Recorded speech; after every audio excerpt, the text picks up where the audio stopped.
Vatimpana etny pasteur Barbier Kristina. Endrika hivavaka asika tompo.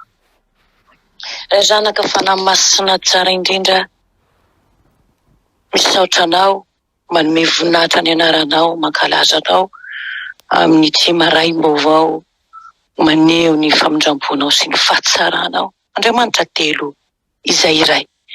Misaotra amin'ny fahavelomanaina, misaotra mbola nanomezanao indray tombonandro mbola tsy hitanay, mbola tsy nitsapainay raha tsy nomenao ho anay maimaim-poana zany tamin'ity marainay ty, ka dia misantatra n'izany izahay izao raha misokatra ny masonay. Amindra fo mamela ny elokay satria dia tsy mendrika an'izao fahasoavana lehibe izao, indrindra mbola ahafahanay koa manantona anao amin'ny alalan'ny fotoana ny fanano mahery. Tsisy afaka manantona anao tokoa raha tsy efa nitaonao. Misaotra fanahy masino, misaotra ny fitiavanao, ary dia tsy vita ny velominao fa mbola endranao mamelatra mofonaina, sakafonaina ho anay amin'ity marainay ity, mba ampahery anay, afantaranay tokoa fa sambatra izay miaraka aminao.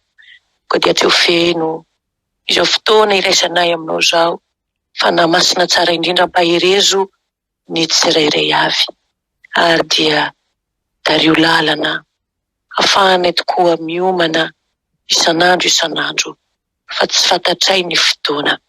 Ahatongavanao Jesosy. Misaotra Tompo, ho dia raha mandrakizay ny voninahitra. Amen. Miarahabantsika ry havana amin'ny anaran'i Jesosy Kristy Tompontsika, ary dia mbola mpitombona amintsika lalandava ny fahasoavana, ombam-piadanana avy amin'Andriamanitra ray, ny alalan'i Jesosy Kristy Tompontsika, ary koa ny fampiraisana miaraka amin'ny fanahy masina. Miarahaba ny tsirairay avy ihany koa tratra ny Pentekosta. Maniry ny ho namanao ny fanahy masina. Ho jerentsika ny teny ary ampahirezana antsika amin'ny alalan'izany lohateny izany, filazantsaran'i Jesosy Kristy nosoratan'i Jaona toko fahaenina andininy fahaefatra amby efapolo ka hatramin'ny fahafito amby efapolo. Jean chapitre 6 verset 44 à 48. Efa hita izany, vakiana amin'ny anaran'i Jesosy Tompo. Tsy misy olona mahay manantonahy raha tsy tao amin'ny iray izay namiraka ahy, ary izaho hanangana azy amin'ny andro farany. Voasoratra ao amin'ny mpaminany hoe, ary izy rehetra dia hampianaran'Andriamanitra, izay rehetra mandre ka mianatra amin'ny iray no manantonahy. Nefa tsy nisy nahita ny iray afa-tsy izay avy amin'Andriamanitra. Izy no nahita ny iray. Lazaiko aminareo marina dia marina tokoa, izay mino no manana fiainana mandrakizay. Amen. Tsy misy hoy ny Tompo, araka ny voalaza teo amin'ny andininy voalohany amintsika teo hoe, tsy misy olona mahay manantonahy raha tsy tao ny iray izay naniraka ahy. Asan'Andriamanitra irery ny mitaona ny olona hanantona an Jesosy ka ho voavonjy. Jesosy irery, izy no antoko ny fahaveloman'ny mino. Ka raha misaraka aminy isika, dia tsy mahay manao na inona hoe Jaona. Ka dia ny herin'i Jesosy irery ihany no anangana ny maty amin'ny andro farany, araka ny voalaza teo. Izany hoe, hatramin'ny fiandohany ka hatramin'ny fahatanterahany amin'ny andro farany, dia miankina tanteraka amin'ny asan'Andriamanitra ny fiainan'ny mino. Izany anefa dia tsy ekeny ny sain'olombelona amin'ny mahanofo hanota azy. Tsy ekeny izany asan'Andriamanitra irery izany, fa ny hevitry ny nofo izay nofo amandrà dia tahaka an'izao.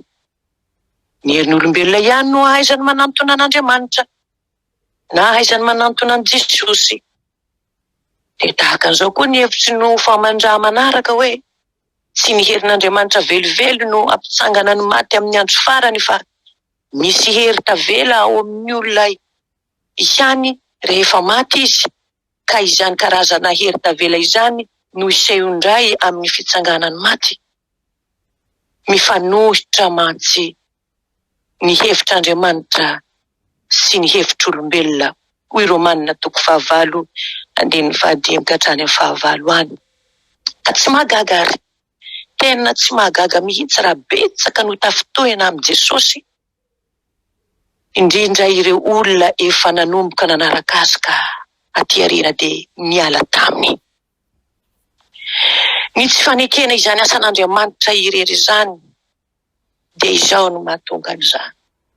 Avy amin'ilay fanahy manohitra izany, esprit rebelle io, noho n'inona? Noho ny fiavonavonana lehibe, ary dia izany mitarika ariavana amin'ny fahaverezana. Ny mino kosa nefa dia manaiky tanteraka izany asan'Andriamanitra irery izany, ary tokony hanaiky an'izany. Tsy vitany manaiky ihany fa miaina aminy koa, ary dia miankina amin'Andriamanitra irery ihany ny zavatra rehetra. Noho izany dia ny mino no manome voninahitra an'Andriamanitra raha ao aminy tokoa ny fanahy. Asan'Andriamanitra irery ary, araka ny tenin'i Jesosy, ny mitaona ny olona hanantona sy hino azy amin'ny fandraisantsika ny famonjena sy amin'ny fanatanterahana izany, dia tsy misy voninahitra ho antsika na dekery akory izany. Tsy afaka hino amin'ny herin'ny tenan'ny olona hoy aho tery ambony, fa matoa manantona na mino an' Jesosy, dia satria efa niasa taminy ny fanahy masina. Ny fanahy masina maniry ny te ho namanao. Koa dia ny fanahy masina ary no mampiaiky azy isika zany an Jesosy ho tompo sy mpamonjy. Ary izany asan'ny fanahy masina izany dia efa voalazany mpaminany fahiny mialoha sahady tokoa izany, fa amin'ny andro farany ozy no andatsahana ny fanahin Jehova amin'ny nofo rehetra mba ahafahany hino azy. Koa satria asan'Andriamanitra irery amin'ny alalan'ny fanahy ny famonjenantsika, dia izao foana ny firehantsika. Tsy misy kristiana mahazo ny reharehanony amin'ny tenany noho ny finoany, fa raha izany dia mangalatra ny voninahitr'Andriamanitra izy. Fa raha mba anisan'izay mino sy matoky an'i Jesosy ho tompo sy mpamonjy izao sy ianao, dia izao no ataotsika araka ny tenin'ny Davida mpanao salamo hoe: misaoran'i Jehova ry fanahiko, ary izay rehetra atao anatiko misaora ny anarany masina. Dia misaotra an'Andriamanitra ary isika noho ny fahasoavana mahagaga hanafahantsika manantona azy noho ny faniriany fanahy masina fantatra te ho namantsika ary dia naneketsika azy ao am-po. Izany indrindra no nampahatsiahivana antsika tamin'ny andro ny Pentekosta, ary izany indrindra koa no antony haneketsika miaraka amin'ny fiangonana manontolo hoe izaho dia mino ny fanahy masina aho amin'ny fiekepinoana. Ny fanahy masina ary izy ihany no mampanaiky antsika an Jesosy araka ny tenin'ny Jeremia 9:7. 1:30. Nefa izany anefa ry havana dia tsy milaza velively fa tsy mila olona hampianatra sy hitory ny tenin'Andriamanitra intsony tsika satria efa tao ny fanahy masina isika. Satria efa namany dia tsy mila mpampianatra intsony, tsy mila ireny mpitory ny filazantsara ireny intsony. Ny tena fiasa ny fanahy masina ry havana dia ao amin'ny tenin'Andriamanitra, ao amin'ny fandraisantsika ny sakramenta izay efa voatendrin' Jesosy raha teo zany ao amin'ny teny ao ambanimbany eo raha manaraka an'izany lahateny zany tsika rehefa avy eo. Ary tsy maintsy misy olona izay manambara ny teny sy hanolotra ireo sakramenta ireo. Ka noho izany fandisoan-kevitra lehibe ry havako ary ampitao koa amin'ny havantsika sy sakaizantsika ny milaza hoe efa ampy ho anahy ny mijanona ao an-trano, na dia tsy mamonjy fiangonana izahay fa efa mivavaka izahay ao an-trano. Tsy afaka handray ny sakramenta irery ao ianao raha tsy misy ny voahositry ny Jehovah manolotra an'izany. Ary ihany koa ny fahenonao ny teny rehetra izay voalaza ao an-tempony masina dia manambara fa maniry ianao ny hisakaiza koa amin'ny fanahy masina izay mitaona anao. Koa ny mino azy dia ny olona mazoto mampiasa ireo fiasam-pahasoavana ireo dia tsy inona izany fa ny tenin'Andriamanitra izay henony sy vakiny, ny nandraisan'ny batisa, ary ihany koa ny fanekeny fanasan'ny tompo ny alalan'ny fanahy masina amin'ny fanatrehan'izany fanasan'ny tompo izany, ny firaisana latabatra amin'ny Jesosy izany. Satria ireo no tena fiasan'ny fanahy masina hafako ireo no tena fiasan'ny fanahy masina. Ny tenin'Andriamanitra hoy aho ny sakramentan'ny batisa ary ihany koa fandraisana ny fanasan'ny tompo. Koa dia mazotoa ary ianao ary ekeo ary ny teny tompo milaza amin'ny alalan'ny fanahy masina hoe anio miteny amiko sy aminao ny fanahy masina dia maniry no te ho namanao, ka mba ho ekeko sy ho ekenao an'izany fanasana izany. Ary ambaran'i Jesosy fa ny mino dia efa manana ny ampy rehetra izy, efa manana sahady ny fiainana mandrakizay izy raha manaraka an'ireo teny voalaza etsy ambony ireo. Ary dia ny firaisana amin'Andriamanitra, ny fahazahoana famelan-keloka no mahatonga antsika tokoa ho tena namany fanahy masina ary mahazanak'Andriamanitra atsika tokoa. Alao ery ary havana, aza lafina ny fanambatambeza ny fanahy masina anao isan'andro, mitaona anao isan'andro hoe ndao vavaka, vakio ny teniko, te iray amiko sy aminao isan'andro ny fanahy masina. Satria ny vokatry ny fanahy masina dia fitiavana. Tiantsika ny fanahy masina ary dia maniry ny fanahy masina hiresaka amintsika isan'andro. Koa ny tenin'Andriamanitra ary dia manolotra antsika indray ny asa tanteraka efa vitan'Andriamanitra ao amin'ny Jesosy, ary azavainy izany amin'ny alalan'ny fanahy masina. Mazotoa mihaino ny tenin'Andriamanitra, mazotoa mamaky, ary ny fanahy masina no manome hery rehetra izay ilaitsika hiatrehantsika koa ny fiainantsika izay sarotra amin'izao andro farany izao. Voalazan'ny Petera voalohany izany, toko voalohany 9:7.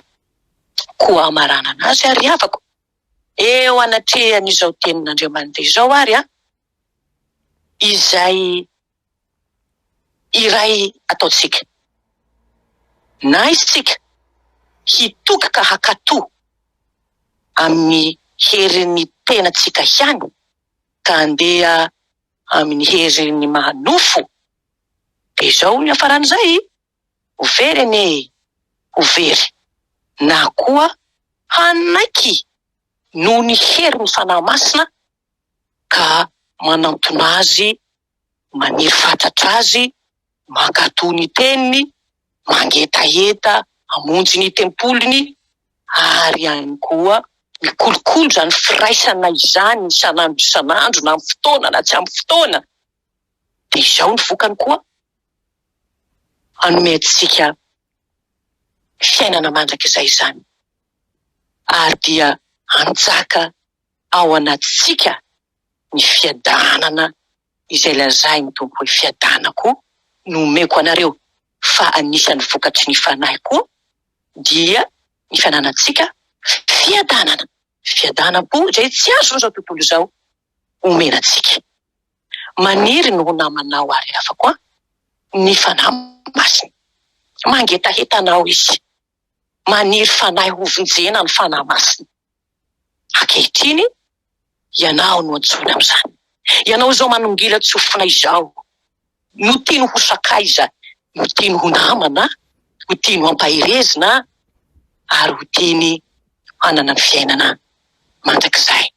Tonga ary ny fotoana hanolorantsika, ny tenatsika, ny vola aman-karenantsika, hanirahana ny mpitory ny filazantsara koa any amin'ny jentilisa, eny amin'ny farantany, ka dia ekeo ary miantso ny fanahy masina, ary andao atolotsika azy daholo ny fiainantsika manontolo. De mba hisy vokany ny mahazanaka Andriamanitra antsika, satria dia izany tokoa isika. Koa raiso ary ny herin'Andriamanitra ahafahantsika mananatanteraka izany. Fa isika tsy nomen'Andriamanitra fanahy osa, fa fanahy mahery, ahafahantsika miady amin'ny zanatsika maro rehetra. Alefa n'ilay ratsy mahatonga antsika malaina isakaiza amin'ny fanahy masina, mahatonga antsika manositra mibetsika ny fanahy masina ao amintsika. Jesosy Tompo dia nanatateraka ny fanavotana tety an-tany. Azana fanavotana izany mbola toizy ny fanahy masina izany ankehitriny, ary notanterahany nanomboka tamin'ny andron'ny Pentekosta. Ary dia nianaka eran'izao tontolo izao ny mpianatra 3,000 olona niova fo, satria voasendro ny fanahy masin'Andriamanitra ny fony. Mihoatra noho izany koa izao sianao ankehitriny afako nandray ny fanahy masina mandehana ary ny Tompo amin'izao herinao izao. Ho an'Andriamanitra rery ny voninahitra, ho antsika kosa ny fisakaizana amin'ny fanahy masina tiantsika izy, manerantsika izy. Aleluia, amen. Vavaka sika afako misaotra anao dia misaotra anao Jesosy malala, satria tsy mitsahatra anao miantso anay, tsy mitsahatra anao mamonjy anay.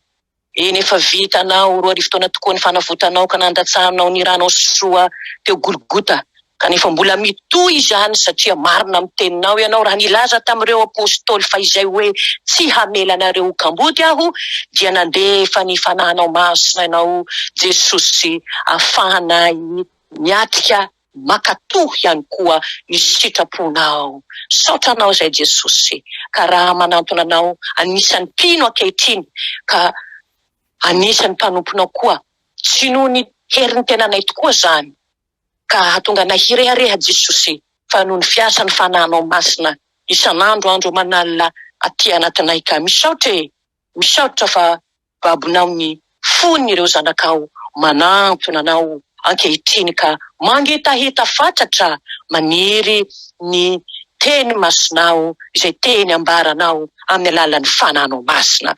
Fanahy masinao terizo izay fanahy masinao aza mahafoy na masaraka anay ianao. Ampianaro ny sitraponao hatrany, ampianaro hakatoanao, ary ampianaro indrindra haniry ianao fatratra na amin'ny fotoana na tsy amin'ny fotoana, ka handao ity zavatra mahafinaritra amin'izao tontolo izao ity, fa manaiky kosa ary dia mankatoa miantsonao isan'andro izay te haniry isan'andro ho namanay. Misaotra fanahy masinao, tahiony tsirairay avy amakivaky izao tontolon'andro izao, ka tanterao Tompo ny tso-dranonao mahery amin'ny mpanomponao tsirairay avy, manao hoe ny fitiavan'Andriamanitra ray, ny fahasoavanao amin'ny Jesosy Kristy Tompo, ary ny firaisana feno miaraka amin'ny fanahy masina, ameno ny fo sy fananay tsirairay avy. ary dia hoy tokoa ny tenin'ny tompo hoe ny fanahin'i Jehova ny efa nanositra aisanao ho mpitory teny soa mafaly hitory ny filazantsara koa mandehanao i tompo amin'izao herinao zao.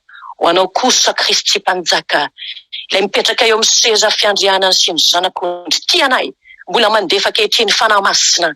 Ho anao ny saotra, anao ny aja, anao ny hery, ny dera, ny voninahitra, ny fahefana. Mandrak'izay. Aleluia. Amen.